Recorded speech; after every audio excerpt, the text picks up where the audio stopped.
Mis hermanos, buenas tardes. Reciban un cordial saludo. Me da gusto que esté apartando este tiempo para aprender de la palabra de Dios. Espero que se encuentre con salud y en compañía de todos sus seres queridos. El día de hoy hemos llegado a la enseñanza número 30 de la serie En Palabras de Jesús.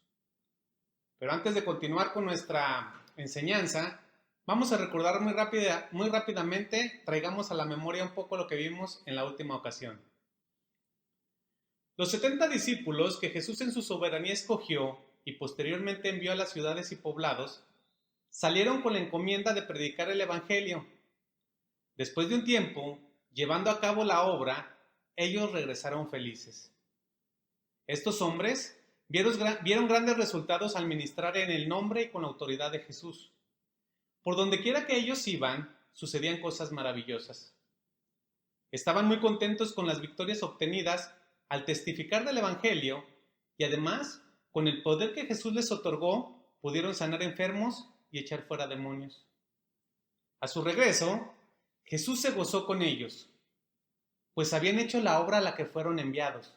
Sin embargo, en las palabras de ellos había un pequeño hilo de orgullo, pues decían: Señor, aún los demonios se nos sujetan en tu nombre. Jesús, al detectar lo que estaba en el corazón de ellos, les dijo unas palabras que sin el antecedente correcto pudieran parecer fuera de todo contexto. Las palabras de Jesús fueron: yo veía a Satanás caer del cielo como un rayo. Estos 70 hombres conocían el contexto, por lo tanto las palabras que ellos escucharon fueron claras. Ellos entendieron al instante, sabían de qué les estaba hablando Jesús. Comprendieron que esta era una advertencia contra el orgullo, pues fue el orgullo lo que hizo que Satanás se rebelara contra Dios y en consecuencia fuera arrojado del cielo. Ellos pudieron recordar la caída de aquel que había sido el jefe de los ángeles. Jesús les dice: ustedes vienen felices, ustedes están diciendo que aún los demonios se les sujetan, pero si lo hacen es porque yo les di ese poder. Es parte del trabajo que les mandé a hacer. No se asombren, no se equivoquen. Este no es el motivo correcto por el cual ustedes deben de estar gozosos. Y continuó diciendo: pero no os regocijéis de que los espíritus se os sujetan, sino regocijaos de que vuestros nombres están escritos en los cielos. Jesús hizo un marcado énfasis diciendo: no se alegren de que puedan someter a los espíritus. De verdad, si quieren alegrar de algo, alégrense de que sus nombres están escritos en el cielo. Esta, mis hermanos, fue una excelente lección para todos. Pero vamos a ponerlo en perspectiva. Vamos a aplicarlo a nuestra vida. Seamos honestos y si nos damos cuenta que estamos equivocados, corrijamos. Porque sé que de alguna forma todos hemos hecho lo mismo. Porque, ¿sabe? A medida que vemos las maravillas de Dios que obran en nosotros y por medio de nosotros, así como la constante puesta en obra de dones y talentos que Dios nos ha dado, esto nos puede llevar a enorgullecernos. Algunos pueden sentirse los mejores músicos, otros los mejores maestros, sentir que son excelentes predicadores o incluso el mejor de los pastores. Y podemos aparentar que eso no nos pasa, pero de manera discreta buscamos esos instantes de satisfacción, esos instantes que nos hacen sentir bien, pero en realidad es una felicidad equivocada y egoísta. Y es en ese momento que perdemos de vista lo importante. Nos volcamos al servicio como un fin en sí mismo. Esto, mis hermanos, es muy peligroso, ya que es una falsa humildad, pues creemos que somos nosotros los que hacemos las cosas, cuando en realidad absolutamente todo procede de Dios. Así que tengamos cuidado y no perdamos de vista lo más importante, pues la verdadera razón por la cual debemos de estar alegres, la razón por la que debemos de estar felices, es hacer las cosas para Dios, entendiendo que es en su gracia, por su amor y su misericordia, que el nombre de cada uno de nosotros está escrito en el cielo. Espero en Dios que todos tengamos esta certeza. Una vez que hemos recordado de manera vaga la enseñanza anterior, acompáñenme en oración y vamos a poner este tiempo en manos del Señor. Bendito Dios, te damos gracias. Gracias, Padre, por tu amor, tu cuidado. Hoy, Señor, estamos delante de ti, queriendo, Señor, que tú nos hables, que tú hables a nuestro corazón y nos expliques, Señor, lo que tú has preparado para este día. Bendice esta enseñanza, Señor, te lo pedimos, en el nombre de tu Hijo, nuestro Señor y Salvador Jesucristo. Amén. Muy bien, pues vamos a nuestra enseñanza número 30 y vamos a continuar con nuestro libro de estudio. Busque, por favor, si es tan amable, Lucas, capítulo 10, versículo 21.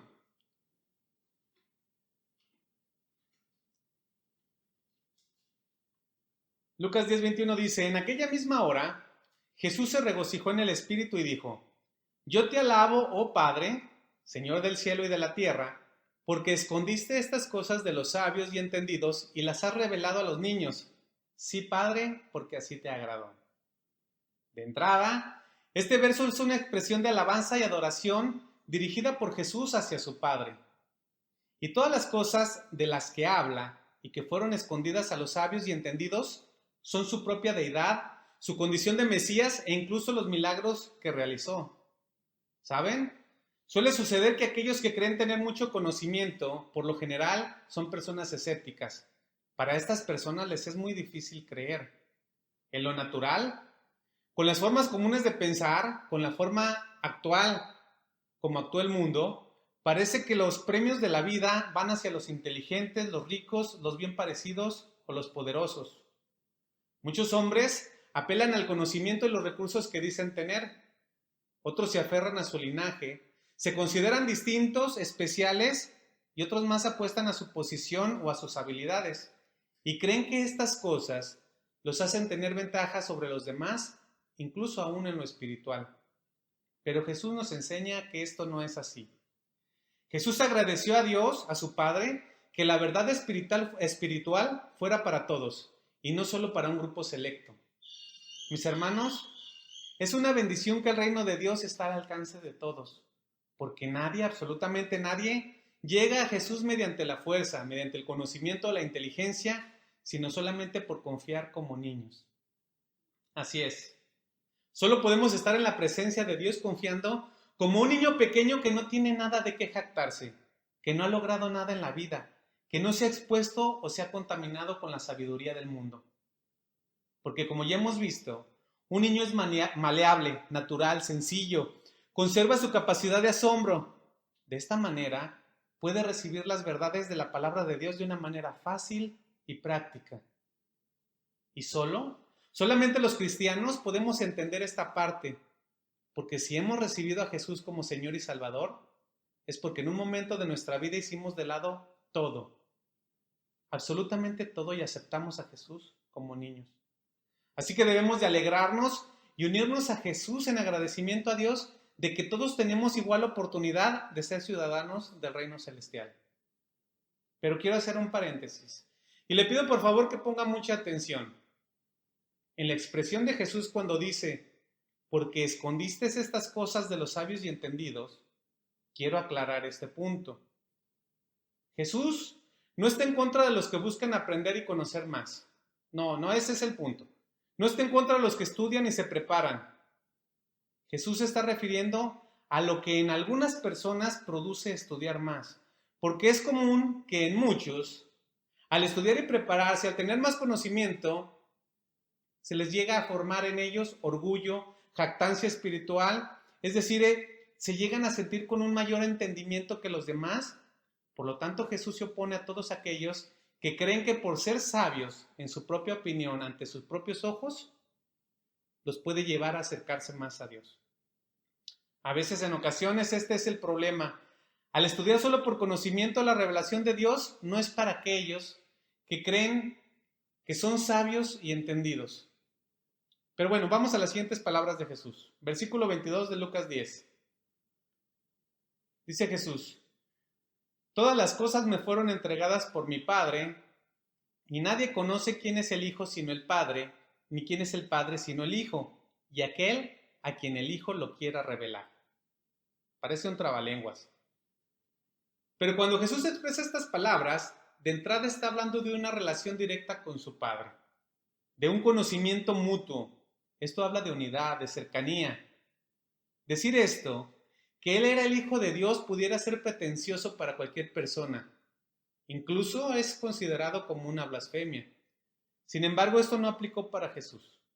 Pues al decir que su Padre es Dios, les está mostrando nuevamente a sus discípulos su divinidad, y ellos, que ya lo habían reconocido precisamente como el Hijo de Dios, lo entendían. Ellos ya habían visto su poder, ya que Jesús mismo se les había revelado en múltiples ocasiones. También agrega, todas las cosas me fueron entregadas. ¿A qué cosas se refiere? Mire, se está refiriendo al universo entero y sobre todo a todo lo que hay en él, ya sea en el cielo y en la tierra. Jesús hace énfasis en su soberanía sobre todo, incluidos los asuntos del ser humano. Así es. Los problemas que usted tiene, los problemas que yo tengo, el Señor lo sabe. Él está interesado en ellos. Y estas palabras de Jesús afirman que la tarea de ejecutar la voluntad divina del Padre le fue asignada únicamente a Él, porque solamente Jesús sería capaz de ejecutarla. ¿La razón? Solo Él procede directamente del Padre. Y todo el universo, más bien, y en todo el universo, no había nada ni nadie que pudiera hacer la tarea que le había sido encomendada. Para el hombre natural, al cual el Hijo no se le ha revelado, todo esto puede ser muy confuso, pero considero que no es así para los cristianos. Usted y yo, mis hermanos, podemos entenderlo porque sabemos quién es Jesús, y lo sabemos porque Jesús mismo se ha revelado a nuestra vida. Versículo 23 de Lucas 10. Y volviéndose a los discípulos, Jesús les dijo aparte: bienaventurados los ojos que ven lo que vosotros veis, porque os digo que muchos profetas y reyes desearon ver lo que vosotros veis y no lo vieron, y oír lo que oís y no lo oyeron. Jesús les dice a sus discípulos: ustedes deben de sentirse profundamente dichosos, porque se les ha permitido ver y escuchar lo que muchos durante miles de años anhelaron ver, anhelaron escuchar. Recuerden a Enoc, a Noé, a Abraham, a Isaac, a Jacob, a Moisés, a David, a Samuel. Estos hombres de fe, reyes y profetas, entre muchos otros, anhelaron verme. Ellos quisieron conocer al Salvador. Ellos quisieron escuchar mi voz, pero murieron sin haber recibido lo prometido. Solo pudieron verme de lejos, como una sombra y figura de lo que un día llegaría. ¿Y ahora? Están estos 70 hombres, además de sus 12 discípulos y tal vez otros más, quienes pudieron tener el privilegio de ver al Mesías, de escucharlo de forma íntima, de forma cercana, ver su gloria, y además pudieron entender la razón por la cual Jesús había venido. Mis hermanos, esto debió haber sido algo maravilloso. Bueno, al menos así yo lo imagino. Pero quiero decirle algo más. Esta bendición que fue para los discípulos es mayor para usted y para mí. Es decir, que usted y yo debemos de sentirnos aún más dichosos, pero solo podremos verlo si es que somos capaces de entenderlo. ¿Por qué digo esto? Nosotros en la actualidad tenemos algo que los hombres de fe del antiguo pacto y que los discípulos contemporáneos de Jesús no tuvieron. Y solamente eso debería hacernos sentir felices y bienaventurados, pues es a nosotros, a los creyentes del nuevo pacto, que se nos ha concedido por gracia conocer el carácter completo de Dios, conocer su divinidad, su poder, su misericordia y todo por medio de Jesús. Además, tenemos algo extra, una revelación maravillosa. Tenemos el privilegio de conocer los misterios del reino de Dios y todo lo que vendrá. Pues a diferencia de aquellos héroes de la fe y de los apóstoles, tenemos la revelación completa, es decir, tenemos la palabra escrita de Dios. Espero que al comprender esto nos llene de gozo y de paz, porque al entenderlo y creerlo, llegarán cosas a nuestra vida que ojo no vio ni oído oyó. Estas son las cosas que Dios ha preparado para todos aquellos que le aman. ¿Cómo ve? ¿Le gusta la bendición? ¿Le agrada esta bendición? Espero estén de acuerdo conmigo. Después de estas palabras de Jesús que ciertamente nos llenan de gozo, el saber que Él se reveló a todo el mundo por medio de su palabra, viene una parábola que es muy conocida por todos nosotros. Esta parábola es la del buen samaritano.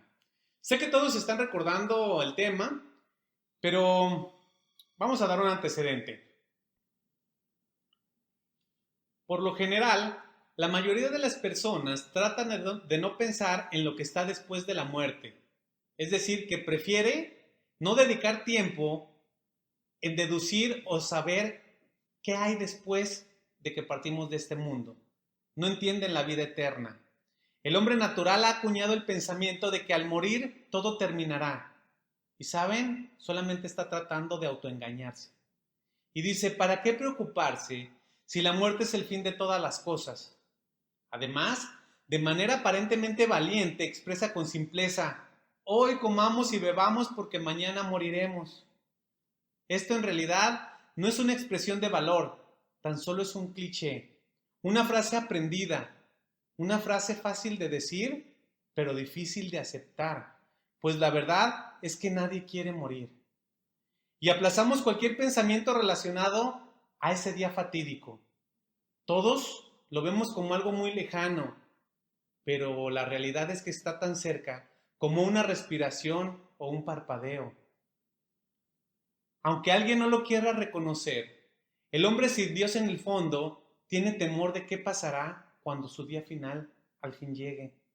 Y este temor tiene su base en el libro de Eclesiastés, donde encontramos que Dios ha puesto eternidad en el corazón del ser humano. Por lo tanto, aunque lo escondan, aunque lo nieguen, muy dentro del corazón la humanidad sabe que hay algo más, que no todo terminará simplemente ahí. Encontramos en esta parábola, en la parábola del buen samaritano, una pregunta muy interesante, la cual podemos considerar como una pregunta que tiene su fuente en ese temor futuro, en aquello que vendrá después de la muerte. Acompáñenme a Lucas, capítulo 10, versículo 25. Y he aquí, iniciamos la parábola, y he aquí un intérprete de la ley se levantó y dijo, para probarle, Maestro, ¿haciendo qué cosa heredaré la vida eterna? Un intérprete de la ley. En realidad este hombre era un escriba, experto en la interpretación y la aplicación de la ley mosaica y de sus tradiciones rabínicas, estas que se habían formado a través de los siglos. Los escribas junto con los fariseos continuamente buscaban formas de desacreditar a Jesús. Y la pregunta que hace lleva dos sentidos. Por un lado, puede ser una mala intención, tratar de poner una trampa más a las muchas que ya le habían puesto a Jesús, para ver qué cosa hacía o decía que pudiera ser usada para hacer mofa de él. Y por otro lado, la pregunta también muestra la necesidad humana. Y estando alguien tan especial como Jesús frente a él, afloró ese deseo interno de saber si es que acaso él podría tener una respuesta para lo que sucedería después de la vida. O si es que acaso pudiera hacer algo para él obtenerla. Y aquí es donde está la pregunta. ¿Haciendo qué cosa heredaré la vida eterna? Este pensamiento es más común de lo que creemos, pues la mayoría de las personas piensa que su participación, su actividad religiosa o su moral de alguna forma ayudan para alcanzar la vida eterna. Pero veamos qué le respondió Jesús. Vamos a las palabras de Jesús y qué es lo que nos enseña el maestro. Versículo 26. Y él le dijo, ¿qué está escrito en la ley? ¿Cómo lees? Jesús le responde con una pregunta y le dice, recítame la ley de Moisés. ¿Qué entiendes de ella? Versículo 27. Aquel escriba respondiendo dijo, amarás al Señor tu Dios con todo tu corazón y con toda tu alma y con todas tus fuerzas y con toda tu mente y a tu prójimo como a ti mismo. Wow. La respuesta que da este intérprete de la ley es excelente. De hecho, es la misma respuesta que Jesús dio cuando le hicieron la pregunta sobre cuál era el mayor de los mandamientos. Mire, acompáñeme por favor a Marcos, capítulo 12, versículo 29. En esa ocasión le preguntaron a Jesús, ¿cuál es el mayor de los mandamientos? Y vea las palabras de Jesús. Son exactamente las mismas palabras que este hombre dijo. Marcos 12, 29. Jesús le respondió, el primer mandamiento de todos es, Oye Israel, el Señor nuestro Dios, el Señor uno es. Y amarás al Señor tu Dios con todo tu corazón y con toda tu alma y con toda tu mente y con todas tus fuerzas. Este es el principal mandamiento. Y el segundo es semejante. Amarás a tu prójimo como a ti mismo.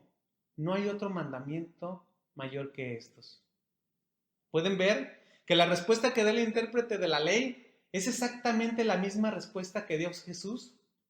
Por lo tanto, desde un punto de vista del conocimiento, este escriba se sacó un 10 de calificación. Pero ahora viene lo bueno. Aquí entramos en problemas. Versículo 28 de Lucas 10.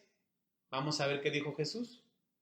Jesús le dijo, bien has respondido, haz esto y vivirás. Suena sencillo, ¿verdad? Pero Jesús lo confronta directamente diciendo, ¿sabes lo que dice la ley? ¡Qué bien! Ya sabes la teoría. Ahora guarda la misma. ¿Puedes amar perfectamente a Dios? ¿Puedes amar perfectamente a las demás personas? Con estas palabras Jesús lo acorraló. Con estas sencillas palabras le estaba mostrando a este hombre que no podría hacerlo, que le era imposible amar perfectamente, ya que la ley exigía obediencia perfecta y total. Y si no se llevaba a cabo, la misma ley prometía muerte física, muerte espiritual y muerte eterna a quienes la desobedecieran. Con esta respuesta de Jesús el escriba se da cuenta de que es incapaz de guardar la ley que él mismo acababa de recitar. Ciertamente la sabía de memoria, pero ¿cómo aplicarla? Este, mis hermanos, es el problema de la humanidad. Pues podemos saber muchas cosas, tener la cabeza llena de información, incluso saber lo que es correcto e incorrecto, pero al momento de tratar de aplicarlo, todo cambia. Es fácil hablar del amor, del orden, del dominio propio, del control de sentimientos. Es sencillo hablar de la misericordia, de la amistad, del compromiso, de la unidad, del perdón, de la humildad y del arrepentimiento. Pero una cosa es la teoría y otra cosa, poner estos conceptos por obra. Y cuando es necesario llevar la teoría a la práctica, no lo queremos hacer, pues nos damos cuenta que esto implica un compromiso muy grande, implica un esfuerzo. No queremos negarnos a nosotros mismos. Y ¿sabe? Nos justificamos de 1000 maneras diferentes. Yo no sé cuál es su justificación, pero cada uno de nosotros tenemos nuestro pretexto favorito. Lucas 10, 29. ¿Qué respondió el escriba? Pero él, queriendo justificarse a sí mismo, dijo a Jesús, ¿y quién es mi prójimo? ¡Qué cinismo!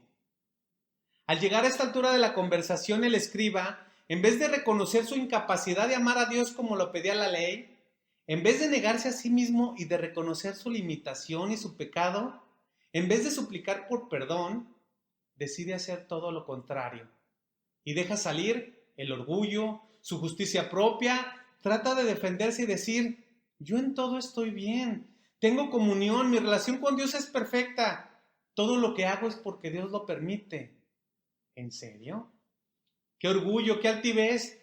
Este hombre en su intento por justificarse recalca que amaba perfectamente a Dios. Ni siquiera lo pone en tela de juicio y también suponía que amaba perfectamente a su prójimo, que era capaz de hacerlo con todos, absolutamente con todos los que lo rodeaban. Pero pensó, a lo mejor Jesús tiene una definición diferente de lo que significa prójimo y por eso hizo la pregunta, ¿y quién es mi prójimo? Jesús, con gentileza y amabilidad, le responde con una historia. Por favor, sígame cuidadosamente, ya que tal vez, o más bien muy seguramente, nos podremos identificar con algunos de estos personajes. Lucas 10, 30.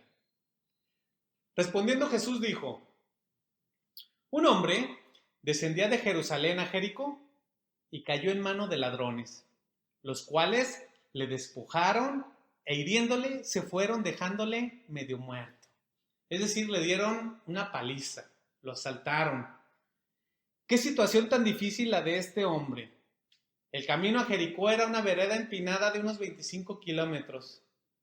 Este hombre tuvo la mala suerte de ser asaltado y golpeado. quedó con una condición crítica y la necesidad de médico era realmente urgente. Y sabe, difícilmente alguien lo ayudaría. Versículo 31. Aconteció que descendió un sacerdote por aquel camino. ¡Qué gran noticia! Aquí parece que hay un rayo de esperanza. Una luz se abre ante la necesidad. Esto parecía ser la mejor de las noticias. Un sacerdote, un siervo de Dios, alguien que ofrecía sacrificios a Dios por el pueblo. Se esperaba que este tipo de hombres fueran piadosos, justos y espirituales, porque ellos conocían perfectamente la ley, la cual exigía, fíjense lo que le estoy diciendo, la cual exigía mostrar misericordia. Pero rápidamente esta esperanza se desvaneció. En lugar de detenerse para ayudar al hombre herido e indefenso, el sacerdote, y sigue ahí en el versículo, viéndole, pasó de largo. Por su apariencia y rango, lo menos que se esperaba de este hombre es que lo ayudara, pero deliberadamente no lo hizo. Probablemente él consideró que su función sacerdotal era más importante que tener misericordia, haciendo de lado un mandamiento, el mandamiento que dice, amarás a tu prójimo como a ti mismo. ¿Qué situación? Versículo 32 de Lucas 10. Asimismo un levita, llegando cerca de aquel lugar y viéndole, pasó de largo. Un levita, un ayudante de los sacerdotes, un hombre circuncidado, participante del sistema religioso, conocedor de la ley, quien deliberadamente, viendo la condición de este hombre, hace lo mismo, lo deja a su suerte, literalmente lo está dejando a que muera. Podemos observar desde el punto de vista práctico que Jesús les estaba enseñando a este escriba que ninguno de estos dos hombres estaban calificados para la vida eterna y que a pesar de su conocimiento no amaban a Dios porque tampoco guardaban los mandamientos. Y si no amaban a Dios, tampoco amaban a su prójimo, ya que este par dejaron pasar la oportunidad de mostrar ese amor. Y aquí viene la lección. Repentinamente la historia da un giro de 180 grados. Versículo 33 de Lucas 10. Pero un samaritano que iba de camino, vino cerca de él y viéndole fue movido a misericordia. Por el contexto que ya conocemos y lo que hemos estudiado previamente, los judíos y samaritanos tenían una común hostilidad, se rechazaban, se despreciaban mutuamente, no se querían. Pero el samaritano observó el maltrato sufrido por este hombre en desgracia y su corazón se conmovió con tristeza. Él tuvo dolor y simpatía por este pobre necesitado. No le importó que fuera judío. Versículo 34. Y acercándose, vendó sus heridas, echándoles aceite y vino, y poniéndole en su cabalgadura, lo llevó al mesón y cuidó de él. Podemos ver que este samaritano no pasó de largo como lo hicieron los otros dos. Él evaluó la situación y al observar los golpes y lesiones decidió prestarle los primeros auxilios. Ahora es evidente que este samaritano no traía vendas, no traía un kit de emergencia. Por lo tanto, podemos deducir que rompió parte de su ropa, que rompió parte de su manto, que los rasgó para sacar tiras de tela, para hacer las vendas. Y también podemos ver que usó sus provisiones, parte de su comida, usó el aceite y el vino que él llevaba en las heridas de este hombre. El aceite usó para ablandarlo, el vino lo utilizó para desinfectar la herida, aliviando así el dolor y ayudando a sanar. Y posteriormente, con su ropa, vendó la parte lastimada. Toda esta atención fue en extremo generosa. Este hombre mostró misericordia y amor, una ayuda inesperada por aquel que en teoría era su enemigo. ¿Podremos dar ayuda a nuestros enemigos? El samaritano podía haberse quedado satisfecho de curar las heridas de este hombre, pero fue más allá. Literalmente caminó una segunda milla, lo montó en su cabalgadura, lo llevó a un mesón y cuidó de él. ¿Se dan cuenta? ¡Qué increíble! Después de todo lo que hizo por sanarle las heridas, todavía se quedó cuidándolo toda la noche, supliendo todas sus necesidades. Este samaritano Tenía compromisos que cumplir, así que partió del lugar al día siguiente. Pero ¿qué sucedió? Versículo 35 de Lucas 10. Otro día, al partir, sacó 2 denarios y los dio al mesonero y le dijo, mire, detengámonos ahí. Dependiendo del número de estrellas del mesón, ¿usted me entiende? Sería el tiempo de estancia que duraría el hombre lastimado en ese lugar. Los 2 denarios servían para el alojamiento y la comida en un promedio de 3 a 5 semanas, tiempo suficiente para curarse. Pero este es otro ejemplo de la generosidad y el amor por el prójimo que tenía este samaritano. Pero ¿sabe? No terminó ahí. Prácticamente le dio al mesonero un cheque en blanco cuando le dijo, cuídamele y todo lo que gastes de más, yo te lo pagaré cuando regrese. Este samaritano se estaba arriesgando a que el mesonero hiciera un abuso. Sin embargo, podemos ver por el contexto que la generosidad del benefactor no tenía límites. O sea, no importaba cuánto se gastara en esa persona. Él se preocupó por el hombre herido de la misma forma que si fuera a estarse cuidando a él mismo. Este samaritano estaba cumpliendo sin saberlo de esta forma el mandamiento: amarás a tu prójimo como a ti mismo.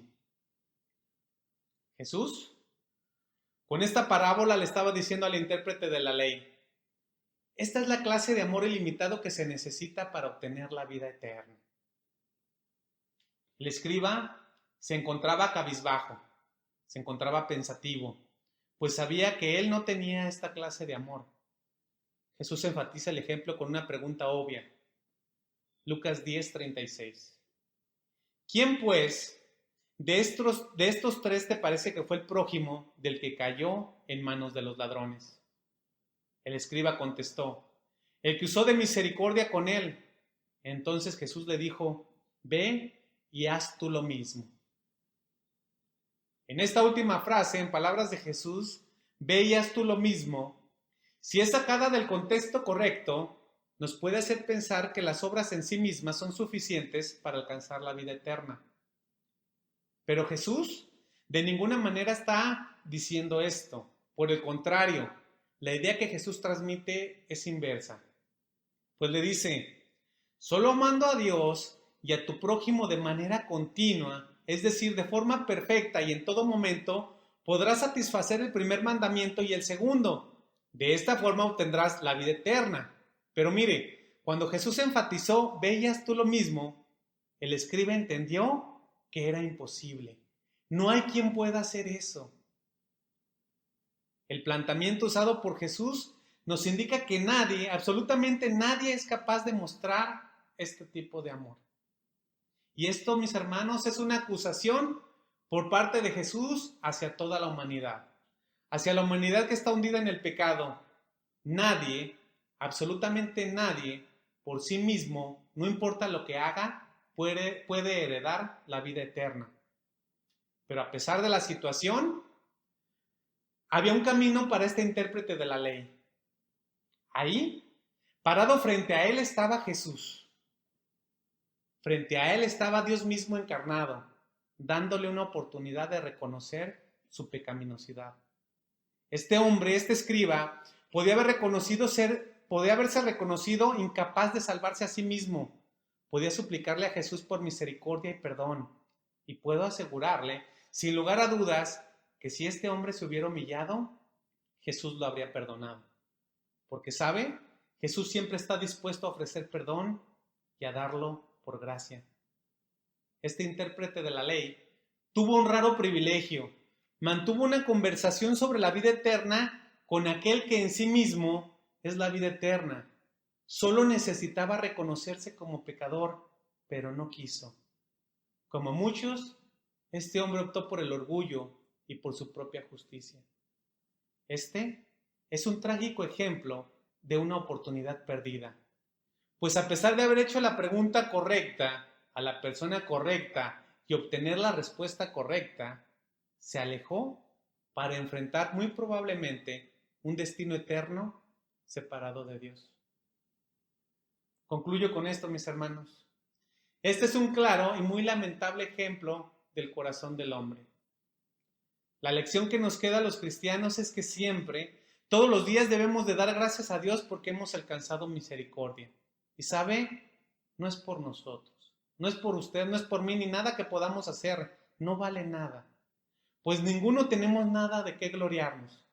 Y si decimos que amamos a Dios, es solamente porque Él nos amó primero. Vamos a orar. Bendito Dios y Padre Celestial, Señor, te damos gracias por tu palabra.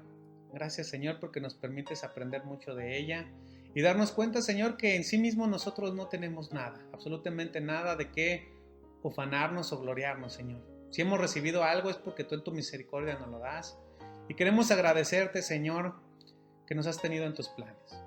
Gracias porque nosotros tenemos en ti la esperanza de vida eterna, Señor, y queremos seguir agarrados cada día más de ti, Señor, a pesar de las circunstancias, a pesar de las situaciones. Ayúdanos, Señor, te lo pedimos. Yo te ruego, Señor, por la vida de todos mis hermanos, que ellos sean bendecidos con tu palabra, Señor, cada día. Te doy gracias en el nombre de nuestro Señor y Salvador Jesucristo. Amén.